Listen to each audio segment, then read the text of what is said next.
Bienvenidos amigos y amigas a Historia de España para Selectividad, tema 19. Mi nombre es Juan Jesús Pleguezuelo, soy profesor de Historia de Instituto y consciente de la gran dificultad que entraña un segundo de bachillerato, he decidido crear esta serie de podcasts que sirvan de apoyo a estudiantes de segundo de bachillerato que se estén preparando para dicho examen. También este podcast está dedicado a todas esas personas amantes de la historia y no me olvido de los opositores a la enseñanza de geografía e historia que también nos están escuchando. Para todos ellos es este podcast. Por cierto, te recuerdo que tengo otro podcast de historia que se llama Historia con el Móvil. Y si quieres estar pendiente de todos los proyectos educativos que tengo, sígueme en mis redes sociales. Te dejo las direcciones en las notas del programa. El tema de hoy se titula La creación del Estado franquista. Y vamos a empezar, como siempre, haciendo una introducción. El régimen era una dictadura militarista, confesional y con tintes fascistas. ¿A qué nos referimos? Bueno, dictadura, eso no hace falta que lo explique. Franco tenía todo el poder. Régimen confesional, porque tenía una religión de Estado que era el catolicismo. Y hablamos de características fascistas. Alguien dirá, no, es fascismo. Cuidado, fascismo en la primera etapa. Era fascismo puro al italiano en los primeros años. Luego Franco va evolucionando y va abandonando el fascismo a la italiana por una serie de razones que explicaremos a continuación. Tenemos que decir que Franco era, atención, jefe de gobierno y jefe de Estado. Acumulaba esos dos cargos en su persona y además tenía la potestad de promulgar leyes, o sea que tenía el poder legislativo. Y bueno, el franquismo, el Estado franquista se sustenta sobre una ideología que se va creando con los años, sobre un movimiento ideológico con unos principios muy básicos, muy esenciales y que le llamamos movimiento nacional. Vamos a hablar de las características de este Estado franquista. La dictadura de Franco fue una dictadura personalista. A diferencia de las dictaduras que hubo en Italia o en Alemania, que eran dictaduras de partido. La dictadura de Franco fue personalista. Tanto en Italia como en Alemania, aquellos partidos impregnaban toda la sociedad. Sin embargo, en el franquismo, todo giraba en torno a la figura de Franco. Tenemos que decir que Franco, bueno, ya lo hemos dicho, tenía un poder absoluto y que los militares, todos los cargos militares siempre estuvieron sometidos a Franco. Nunca le cuestionaron sus decisiones. Tenemos que decir también que la ideología franquista va evolucionando y se va amoldando al contexto internacional. Ya dijimos en el tema de la guerra civil que Franco era un oportunista, ¿vale? Y que siempre se arrimaba al bando ganador. Ya dijimos que Franco en ningún momento, Franco no dirigió el golpe de Estado, Franco no fue de los primeros en sumarse al alzamiento nacional, en fin. Entonces, también una vez que ya está en el poder, también va evolucionando conforme al contexto internacional. ¿Con qué objetivo? Con el de perpetuarse en el poder. Bueno, vamos a ver en quién se apoya Franco, los apoyos sociales o también llamadas las familias del régimen. Pues la primera familia o apoyo que tiene Franco, por supuesto, el ejército, que es la columna vertebral del régimen y que se encarga de juzgar los delitos políticos con sus tribunales militares. Otra familia importante que es uno de los sostenes del régimen en los primeros años, la falange, los falangistas. Y los falangistas van perdiendo poder e influencia a partir del año 45 en favor de los católicos. Y ahora aquí te pregunto, querido estudiante, si has prestado atención hasta ahora, si sabes esta pregunta, tienes un 10 en selectividad y tienes un nivel Maribel increíble. Vamos a ver, ¿por qué los falangistas pierden poder en el gobierno a partir del año 45? No te oigo. Las potencias centrales, la Alemania nazi, había perdido la Segunda Guerra Mundial y entonces Franco intenta desvincularse de la Italia de Mussolini y de la Alemania de Hitler y para ello, ¿qué es lo que hace? Abandona el fascismo, por lo menos la simbología fascista, la fachada fascista, el saludo fascista, todo ese macariz fascista que tenía su régimen, lo va abandonando, ¿vale? Y por eso los falangistas van perdiendo poder a partir del 45 en favor de los católicos. Primero los católicos de Acción Católica y luego los católicos del Opus Dei. Y bueno, la tercera familia, el tercer gran apoyo del franquismo, por supuesto, la Iglesia. La Iglesia se identifica tanto con el Estado y el Estado con la Iglesia que casi se confunden. Iglesia y Estado es lo mismo. De hecho, antes hemos hablado de que el movimiento ideológico que sustenta el franquismo se llamaba Movimiento Nacional, pero bueno, tiene otro nombre. También podemos decir, en lugar de movimiento nacional, podemos hablar de nacionalcatolicismo. O sea, esta era la ideología que imperaba en la España de Franco, ¿vale? Y que tanto propugnaban desde la élite. De hecho, ya sabemos que la Iglesia califica, en los primeros momentos de la Guerra Civil, califica el alzamiento como una cruzada. Eso era, de alguna manera, un llamamiento a los cristianos a que participasen en la Guerra Civil, por supuesto, del lado nacional, porque era su deber como cristianos. La Iglesia, de nuevo, el catolicismo se convierte en religión de Estado, vuelve a tener todo el poder que tenía la Iglesia antes de la Segunda República. La Iglesia empieza a controlarlo todo en la sociedad, empieza a controlar todos los usos y costumbres, se prohíbe el matrimonio civil, se prohíbe el divorcio, se prohíben los enterramientos civiles. O sea, la Iglesia vuelve a tener un peso enorme. Solo a partir del Concilio Vaticano II, cierto sector de la Iglesia, repito, cierto sector de la Iglesia se enfrenta a Franco. Y tenemos que hablar de otra familia, de la cuarta familia en la que se apoya el franquismo, son los monárquicos. Y aquí te hago otra pregunta. Señores, ¿qué dos familias monárquicas había por esta fecha? Efectivamente, los carlistas y donjuanistas, ¿vale? Franco se había traído a los carlistas, digamos que los engaña, casi les promete que iba... los carlistas tienen la esperanza de que Franco le devuelva a su candidato y Franco, sí, vosotros apoyadme, que ya, luego si eso te traigo al candidato carlista. Y por supuesto Franco nunca tuvo intención de traer al candidato carlista. Y a los donjuanistas, con los años, pues le va dando larga y también cierra la puerta a la llegada de Don Juan, hijo de Alfonso XIII. Bueno, vamos a hablar de las leyes, de la legalidad en el franquismo. Vamos a ver las leyes que va construyendo Franco para ir sosteniendo el Estado franquista, o vamos a ver qué leyes articulan ese Estado, la dictadura de Franco. Bueno, pues al conjunto de leyes de estas fechas le llamamos las leyes fundamentales. Y tenemos las siguientes leyes fundamentales. La primera ley fundamental es el Fuero del Trabajo, que se aprueba en plena Guerra Civil en 1938 y viene a ser una copia de la Carta di Lavoro de Mussolini. ¿Y qué decía este Fuero del Trabajo? El Fuero del Trabajo lo que venía era a regular las relaciones laborales entre los patrones y los obreros y venía a decir lo siguiente, negaba la lucha de clases y sustituía el concepto de lucha de clases por colaboración entre clases. Atención. Siguiente ley importante, la Ley de Cortes de 1942. Franco efectivamente establece unas cortes con carácter consultivo, cuyos miembros les llamamos procuradores y bueno, los procuradores, por supuesto, eran nombrados por el régimen, eran nombrados desde arriba y solían representar sectores de la sociedad como eran los sindicatos verticales, la Cámara de Comercio, los municipios, etc. Luego tenemos otra ley fundamental que es el Fuero de los Españoles, que se aprueba en 1945. 1945, subrayo 1945. ¿Qué pasa en el 45? Que pierden las potencias centrales y Franco intenta desvincularse de los nazis, de los nazis alemanes, de los fascistas italianos. ¿Y cómo lo hace? Intenta disfrazar su régimen como si fuese una democracia. Fijaros como que ya tenemos cortes. Y ahora aprueba una ley que es el Fuero de los Españoles. ¿Y qué es el fuero? Pues un conjunto de derechos y deberes que le correspondían a los españoles. Alguien dirá, esto es como una constitución. Cuidado, la constitución tiene que estar aprobada en un parlamento que representa al pueblo, ¿vale? O sea, que el Fuero de los Españoles no le podemos llamar constitución.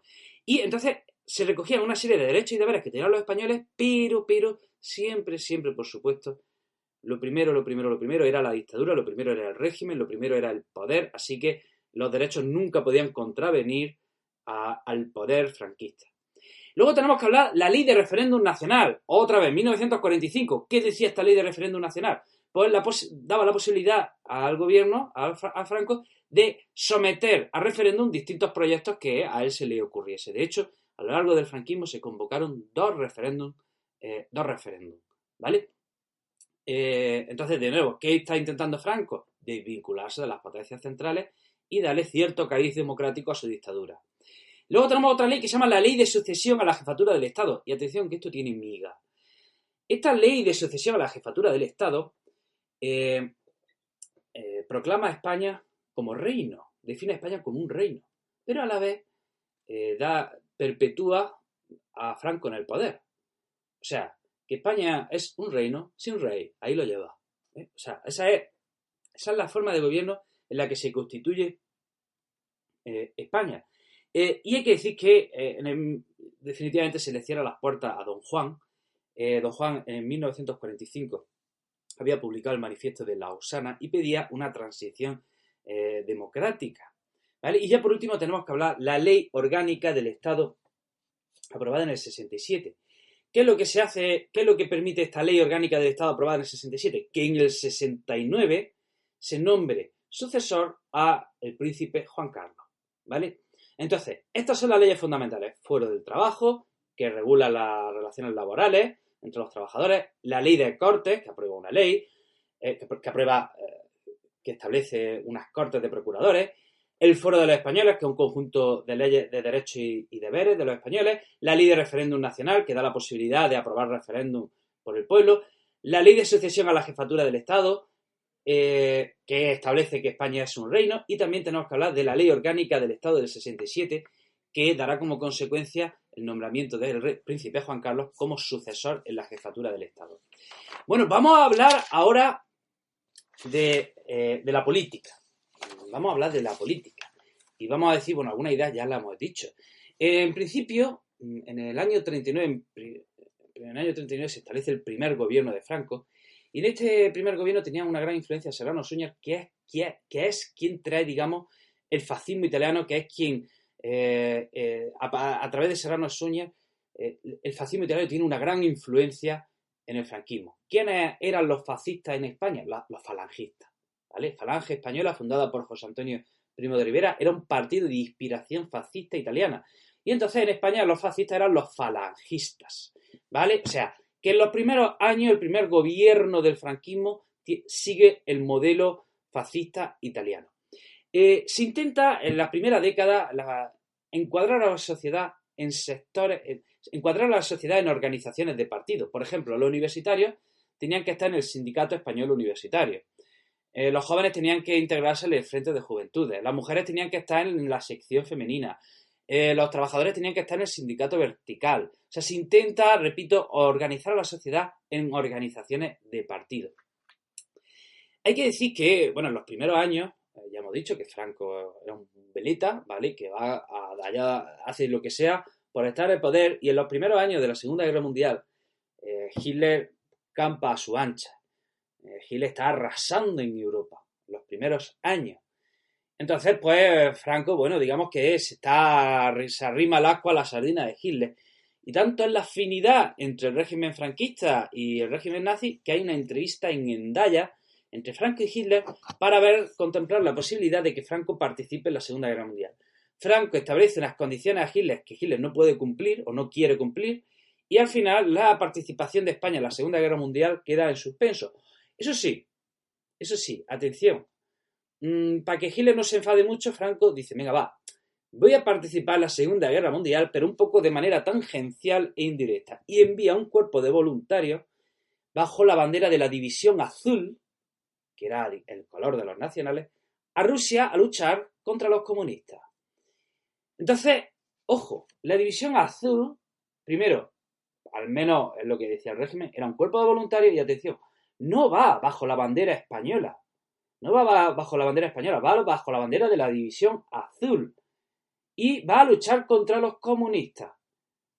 ¿Por qué?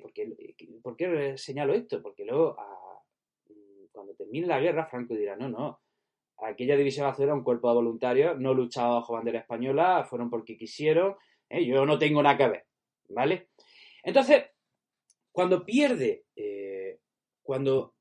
las potencias centrales pierden la guerra en el 45, en España, Franco abandona el fascismo y sustituye el fascismo por una ideología nacionalista, conservadora, dándole importancia al catolicismo, reforzando el carácter anticomunista, ¿vale? Eso es lo que pasa a partir del año 45. Y bueno, termina la Guerra Mundial y España está aislada en el 45. No se le deja entrar en la ONU. Se retiran los embajadores. España está aislada, es de las pocas dictaduras o la única dictadura que queda en Europa occidental. Sin embargo, otra vez, la suerte, la chorra beneficia a Franco. El contexto juega otra vez a favor de Franco. ¿Y qué pasa a partir del año 48 en el mundo? Que empieza a perfilarse la Guerra Fría. El mundo se divide en dos: países comunistas, países capitalistas. Y bueno, si había alguien que había luchado a muerte literal, de forma literal, contra los comunistas, era Franco. Franco en plena guerra civil se enfrenta, si alguien se enfrenta es a los comunistas. O sea, si había alguien anticomunista en el mundo, era Franco. Entonces, si el mundo se divide entre comunistas y capitalistas y ambos se odian a muerte, Franco, el régimen franquista, cae de forma natural en el bloque de los países occidentales y capitalistas. Y esto se le da sanción en el año 53 en un pacto entre España y Estados Unidos. Estados Unidos facilitaría la entrada de España en la comunidad internacional y España, a cambio, establecería bases americanas en nuestro país, y todavía siguen. A partir de entonces, a partir de la apertura de España, en España se establece un gobierno de tecnócratas, que son gente, más que políticos, especialistas que se encargan de mejorar la economía sin mirar la política. Eso le llamamos son los tecnócratas. Tenemos que decir también, lo que se refiere a la política, que en el año 62, atención, Franco crea la figura de vicepresidente de gobierno y que a partir del 67 la ocupa Carrero Blanco. Y a partir del 70, atención, Carrero Blanco, que repito era vicepresidente, es nombrado jefe de gobierno. Presidente de gobierno. ¿Qué quiere decir? Que ahora Franco es jefe del Estado y Carrero Blanco es presidente de gobierno. Hasta entonces Franco era presidente de gobierno y jefe de Estado. Vamos a hablar de la economía. ¿Qué pasa en la primera etapa del franquismo? Pues la primera etapa del franquismo, lo que predomina en España es la autarquía, es decir, España se tiene que autoabastecer. El franquismo, entre que estaba aislado y que no quería relacionarse con nadie, intenta depender de sí mismo y se establece la autarquía, que acaba siendo un fracaso, porque por ejemplo el Estado, que hacía, requisaba la producción para luego repartirla, pero claro, cuando requisa la producción, hace que los campesinos produzcan menos, los salarios bajan, en fin, que fue un desastre. En el año 41 se crea el Instituto Nacional de Industria, que era un conglomerado de empresas públicas para fomentar la producción y fomentar la economía. Y bueno, como ya hemos dicho, a partir del año 50, España se abre al mundo, pacta con Estados Unidos y entonces tenemos un gobierno de tecnócratas, que, repito, son especialistas en la economía. A partir del año 59 se establece lo que se llama el Plan de Estabilización. ¿Qué era el Plan de Estabilización? Un plan a largo plazo con los siguientes objetivos: liberalizar la economía, fomentar el desarrollo económico, meter a España en el mercado mundial, ¿vale? Eso era el Plan de Estabilización, que, repito, era un plan a largo plazo y estaba diseñado por tecnócratas, gente especialista en economía. España empieza a importar tecnología y se aumenta la productividad. De hecho, España empieza a convertirse en país exportador de productos industriales. O sea, la economía empieza a desarrollarse. La economía empieza a ir bien. Y ocurre también un fenómeno, y es que hemos dicho que se importa tecnología y, bueno, el campo se mecaniza. Y cuando el campo se mecaniza, pues pasa lo siguiente, que sobran trabajadores en el campo y estos se tienen que ir a la ciudad o a otros países. En definitiva, tenemos que decir que a partir del año 60 hay se produce un gran desarrollo económico y hablamos de el milagro económico, y depende básicamente de tres factores. Primero, esto no lo hemos dicho, la gran llegada del turismo. Es ahora cuando España empieza a convertirse en un país turístico. Tenemos que decir que también la inmigración favorece la economía. ¿Por qué? Porque los españoles se iban fuera, se iban a Alemania, se iban a Francia y enviaban remesas a España. Y además también los inmigrantes que se iban, pues eran, en fin, evitaban un problema al Estado porque eran parados menos que había en el país. Y también tenemos que decir que es importante las inversiones extranjeras que se produjeron durante estos años. Gracias a estos tres factores, el turismo, la inmigración y las inversiones extranjeras, España tiene lo que se llama el milagro económico. Vamos a hablar ahora de la represión. A partir de los años 40 la represión fue sistemática. En el 39 se aprueba la Ley de Responsabilidades Políticas. ¿Y qué decía esta ley? Pues que había que perseguir a todo aquel que hubiese colaborado con el enemigo. Y además tenían carácter retroactivo, o sea que cualquiera que hubiese sido sospechoso de estar en la guerra civil en el bando enemigo iba a ser juzgado. También se aprueba la ley de represión de masonería y el comunismo. Y bueno, estas leyes, ¿qué es lo que hace? Pues que siembran un ambiente de sospecha, de desconfianza, porque cualquiera que fuese denunciado estaba en un serio problema. Durante los años 40, ya terminada la guerra civil, hay gente que sigue la lucha armada.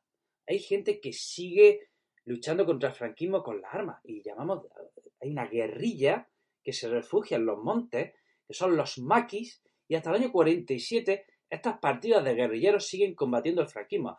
Hasta el año 47 ya van decayendo. En el año 50 empieza a haber huelgas de obreros en Bilbao y en Barcelona, pues sobre todo porque los salarios eran muy bajos. Sorprende también por esas fechas que hubiese manifestaciones en la universidad. Y a partir del año 63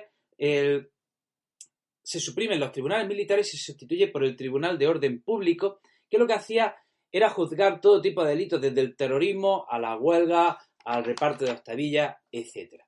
Y bueno, es a partir del año 60 cuando de verdad se forja una oposición al franquismo. En el año 59 el PNV sufre una escisión de gente radical que forma la ETA, este grupo terrorista que significa Euskadi y Libertad. Y la ETA mata a Carrero Blanco en el año 73. Tenemos que decir también que en el año 62 la oposición al franquismo se reúne en Múnich y aconseja a la comunidad internacional que España no entre en la Comunidad Económica Europea. Tenemos que decir también que el Concilio Vaticano II liberaliza la Iglesia, moderniza la Iglesia, y entonces en España, dentro de la Iglesia, empieza a haber un sector que pide más libertad al franquismo, entre ellos el cardenal Tarancón, que hablaba de libertades políticas, de la importancia de que hubiera libertades políticas. En la universidad también se producen muchas manifestaciones estudiantiles, el SEU se acaba suprimiendo, el movimiento obrero, por supuesto, empieza también un movimiento huelguista, que en principio las huelgas hablan de las condiciones laborales y de la subida de salarios, pero es que luego el movimiento obrero, que se mueve en la clandestinidad, adquiere un cariz político. Se forman en estas fechas también comisiones obreras en la clandestinidad, que es predominantemente comunista. Y bueno, ya tenemos que hablar que en el año 70 Arias Navarro es jefe, sustituye a Carrero Blanco, pero en el año 73, cuando Carrero Blanco muere, es sustituido por Arias Navarro y es nombrado jefe de gobierno. Felipe González, por esta fecha, ya era líder del PSOE y, atención, abandona toda señal, identificación del PSOE con el marxismo. Y en el verano del 75, el régimen está ya cayendo, Franco está mayor, hay protestas en España para que no se condene a varios condenados de ETA, y se produce también en los últimos días, ya un mes antes de que Franco muriese, la Marcha Verde, en la que el gobierno marroquí ocupa el Sáhara español. Así que el 20 de noviembre de 1975 Franco muere y empieza este mismo día, días después empieza lo que llamamos transición, pero eso es lo vemos en el capítulo, en el tema siguiente. Querido amigo, querida amiga, espero que este tema te haya servido un poquito para tus estudios, que ya tienes aquí cerquita el examen. Mucho ánimo.